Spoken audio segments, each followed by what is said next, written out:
He gave everything, his heart, his kindness, his very soul, and in return, rejection, confusion, silence. Alone in his despair, he whispers a question no one dares to answer. Why is my suffering never enough? But over a century ago, one man did answer, a philosopher whose words hit like cold steel, Arthur Schopenhauer. This 19th century thinker didn't soften the truth. He didn't believe in comfort. He believed in clarity. And he left men with a warning so brutal, so raw, it still shakes us today. Before dating apps, before podcasts and self-help coaches, Schopenhauer dissected male suffering and the dynamics between men and women with surgical precision. He declared that pain is inevitable for a man, but it is not meaningless. In fact, it is the very pain we dread that forges our sovereignty. Not through pleasure, but through fire. He did not romanticize. He did not flatter. He spoke with unapologetic force. One need only look at a woman's shape to see she is not made for great mental or physical labor. To Schopenhauer, woman does not pay life's debt through conquest or achievement, but through suffering, childbirth, obedience, and subjection to man. He wasn't mocking. He was diagnosing what he saw as a biological and spiritual design. She bears the pain of bringing life. But man is built to face life's greatest trials of strength and sorrow. Schopenhauer's essay on women was no satire. It was, as one critic put it, the expression of his deepest convictions. He saw women as eternally childlike, foolish, short-sighted, concerned only with the now. To him, they were not lesser, but fundamentally different. Women are big children all their lives, he wrote. A brutal line, but not written for cruelty. It was meant as a mirror, one that reflects the flaws we choose not to see. These claims are hard to hear. They sting. But Schopenhauer believed that pain from truth is better than comfort from illusion. He wasn't asking men to hate women. He was urging them to see clearly, to stop expecting the world to conform to fantasy, and start embracing the cold clarity that gives rise to sovereignty. So if you feel broken, confused, or betrayed, know this: you are not alone. You are simply waking up to a truth centuries old. The pain you carry can either destroy you or crown you. As Schopenhauer showed us, suffering is not the end. It's the beginning of power. What if everything you thought you knew about women was wrong? What if the real power of women doesn't come from sweetness, beauty, or love, but from something far more dangerous? Arthur Schopenhauer, one of the most brutal and unfiltered philosophers in history, believed exactly that. And his words weren't polite. They were surgical, shocking, and for men, a serious warning. To Schopenhauer, nature gave men muscle and reason. But women, they were equipped with something else entirely: cunning. He didn't call her the weaker sex in pity. He called her nature's strategist. Lions have claws, bulls have horns, woman has deception. According to Schopenhauer, women don't fight battles with fists. They win wars with charm, ambiguity, and dissimulation. Lying isn't an exception. It's her evolutionary weapon. Dissimulation is innate in woman, he says. A woman who is perfectly truthful may not even exist. Brutal? Yes. But he wasn't being cruel for sport. He was trying to expose something men have forgotten. The power women hold isn't visible. It's psychological. Let's be real. If a woman doesn't have the physical strength to impose her will on the world, how does she get what she wants? Through men. By influencing, seducing, and steering those with power. That's what Schopenhauer called indirect mastery. A man wants direct control over things. A woman wants control over the man who controls things. That's her game. That's her survival strategy. From subtle compliments, to shared interests, to mirroring a man's values. Schopenhauer claimed it's all part of the performance, often so deeply ingrained, even she doesn't know she's doing it. Before you get defensive or outraged, understand this. Schopenhauer wasn't celebrating these traits. He wasn't calling women evil or manipulative by choice. He was saying, open your eyes. Modern men fall into relationships blind, led by fantasy and flattery.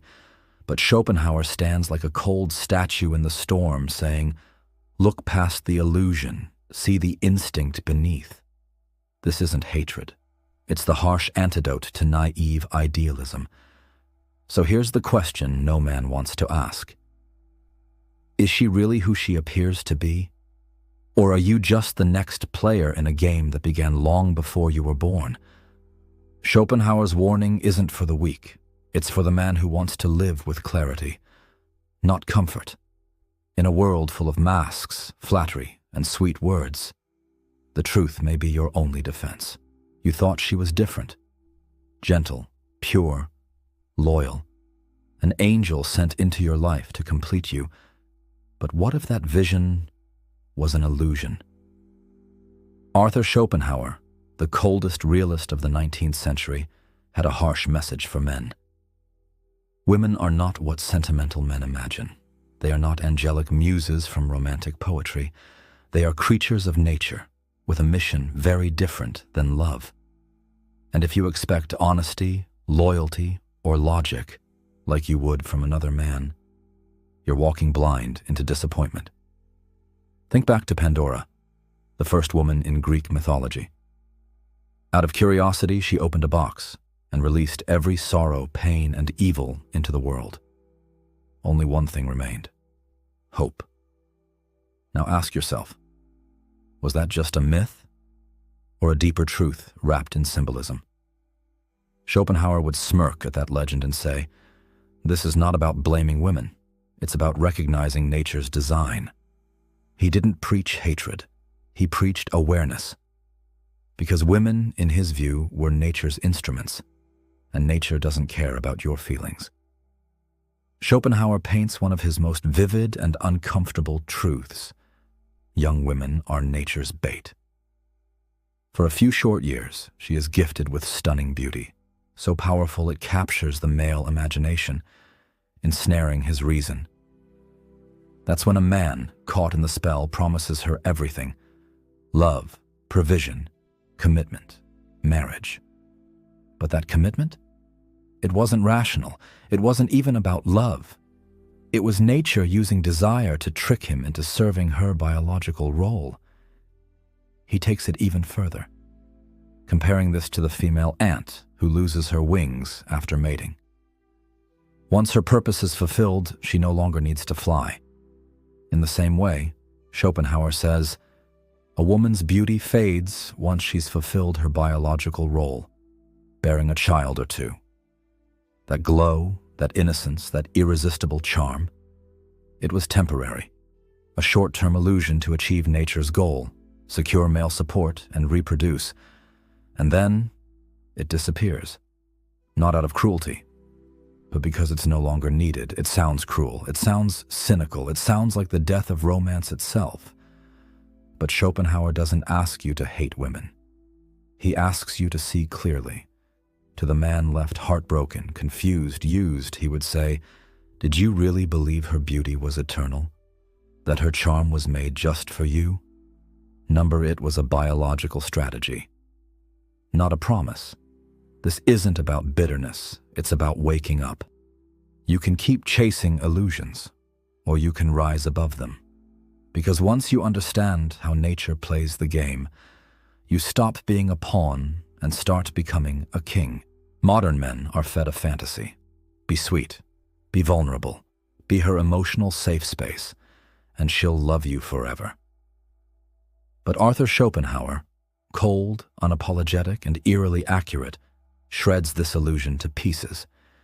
He scoffs at the idea of the fair sex. Only a man blinded by sexual instinct would call women pure, noble, or angelic. To him, this romantic vision isn't truth. It's projection. A dream built by men who don't understand nature. Schopenhauer called women the second sex in every respect, not because he hated them, but because he believed nature designed them differently. Treating women with worshipful reverence, he called it ridiculous. To elevate her too high is to fall in her eyes. It's a lesson many modern men learn too late. The more you pedestalize her, the less she respects you. Gallantry, he warned, doesn't win a woman's heart. It turns her into a spoiled empress who walks all over you. You gave her everything, time, devotion, loyalty, and in return, she walked away. Why? Because you tried to earn love by becoming small. And Schopenhauer tells us plainly, a woman does not value a man she can command. Her instinct doesn't seek softness without strength. She craves power. She respects a man who stands firm, not one who kneels. You thought love was a fairy tale. But Schopenhauer says, love is nature's trick. A woman's ultimate loyalty isn't to you. It's to the future of her offspring. If betraying a man secures a stronger genetic future, her conscience remains untroubled, because biologically, she is fulfilling her higher duty. That's why she leaves the nice guy for the man who challenges her. That's why she tests you, subtly or brutally, to see if you bend or hold your ground. A woman, Schopenhauer believed, isn't a moral guardian. She's an agent of nature, sent to test, tempt, and challenge men, not to destroy them, but to temper them. The weak break, the strong transform. That's why women seem to test men emotionally. It's not evil, it's instinct. Woe to the man who sets up his personal hopes against nature's law, Schopenhauer warns. For nature is merciless, and you cannot claim a woman against the will of her biology. You've been hurt, abandoned, rejected, good. Because in Schopenhauer's world, suffering is sacred. Unless suffering is the direct and immediate object of life, then life must entirely fail of its aim. Pain is not a glitch, it's the point. It's your ballast keeping you from capsizing. A man who has never struggled becomes arrogant, aimless, even insane. Through heartbreak, through rejection, you're being forged like steel in a flame. You don't rise by resenting her. You rise by understanding her. She didn't betray you. She awakened you. Each tear, each sleepless night, each betrayal. It was a lesson, a painful refinement. And if you learned from it, you're already becoming a sovereign man. Sovereignty isn't cruelty. It's not arrogance or hatred. It's the quiet power of a man who no longer needs her validation. And that is what makes her respect you. Schopenhauer said, to show extreme deference to a woman lowers you in her eyes, but to stand tall, unbowed by her beauty or her fury, elevates you. So don't curse the storm. Don't fear the fire. Learn to sail. Learn to walk through it, and let pain become your power. Because once you stop seeking love as comfort, you'll discover love as respect. And respect is only given to the strong. You feel betrayed, rejected, tested by the woman you gave your heart to. But what if I told you that test was never meant to destroy you? It was meant to forge you. Women will test you. Life will test you. But those who understand the nature of the game welcome the test, because they know the fire is not their enemy. The fire is their teacher. Imagine a swordsmith at his forge, heating metal, striking it with brutal force, folding it again and again. If that metal had a voice, it might scream, "Why must I suffer this hammering?" But through that pain, a sharp, unbreakable blade is born. That's you, your heartbreak, your rejection, your trials. They are the anvil and the hammer. Your suffering is shaping your strength. Schopenhauer didn't say, avoid pain. He said, transform through it. You can't dodge the struggle, but you can use it to become sovereign, to rise above weakness, fantasy, and dependency. Women, with all their mystery and contradiction, are not here to comfort you. They are agents of nature sent to shape you. When she challenges you, leaves you, tests you, she's not betraying you, she's forcing your evolution. Without pain, you'd stay soft, mediocre, half-formed. Look at every ancient hero. Odysseus didn't become a legend sipping wine on an island. He was tested by gods, storms, and seduction. Siegfried bathed in dragon's blood. Even Buddha had to resist temptation under the Bodhi tree, the form of feminine allure itself. Across every culture, the story repeats. The woman doesn't ruin the hero. She reveals him. Yes, it hurts. It hurts when she walks away, when she mocks your vulnerability, when she chooses someone else. But that pain? It's a wake-up call. Stop chasing validation, Schopenhauer would say. Respect is earned, not begged for. That pain is telling you. Stand on your own. Build your strength. Find your purpose. And here's the irony. The moment you no longer chase her, she starts chasing you. Because a man forged in pain is the man her instincts respect. You were tested, and you lived. And now, you wear your scars with pride, not in self-pity, but as proof of your transformation. You're no longer seeking to be enough for her. You've become enough for yourself. And that is the essence of sovereignty. Not cruel, not bitter, just grounded, centered, unshakable. So the next time life tests you, the next time a woman rejects, resists, or walks away, don't curse the fire. Welcome it. Because in that fire, the boy burns away, and the man is born. Arthur Schopenhauer never married. And if you told him love guarantees a happy ending, he'd probably smirk. His vision of life? Darker, sharper, more honest. Even if you win at love, life will still make you suffer. Because suffering is built into the design, and that's exactly why you must cultivate sovereignty. What is sovereignty? It's not the absence of pain, it's the mastery of it. A sovereign man doesn't beg for comfort. He doesn't shatter when rejected. He stands calm and composed, even when the storm rages. Pain may knock at his door, but when it enters, it finds a master at home, not a frightened child. If you've ever felt broken, confused, emasculated by love, betrayal, or abandonment, listen closely. Schopenhauer's warning is not a curse. It's a strange kind of blessing, because when you're tested, it's not to destroy you. It's to force you to grow. Women, Schopenhauer believed, don't thrive on your suffering out of cruelty. But because at a deep instinctual level, they need men who rise through suffering. Your heartbreak is not the end. It's your baptism by fire. If you persevere, if you refuse to bow, if you reclaim your strength and build a life rooted in purpose, you emerge as something rare, a sovereign individual. In that state, you don't need her respect, you command it. You don't chase love, you inspire it. And no one, not even life itself, can break you from within. So stand up, right now. Dust the ashes of heartbreak from your shoulders. Wipe the tears from your vision, and look at the world with eyes of steel.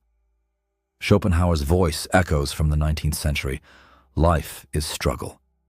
Do not run from it. Embrace it. Because in struggle, a man becomes what he was born to be. Powerful, unshakable, fully alive. This is the paradox, the hidden gift. Your pain is your path, and by enduring it, by facing it like a warrior, You don't just survive, you master it. That is what it means to be truly sovereign.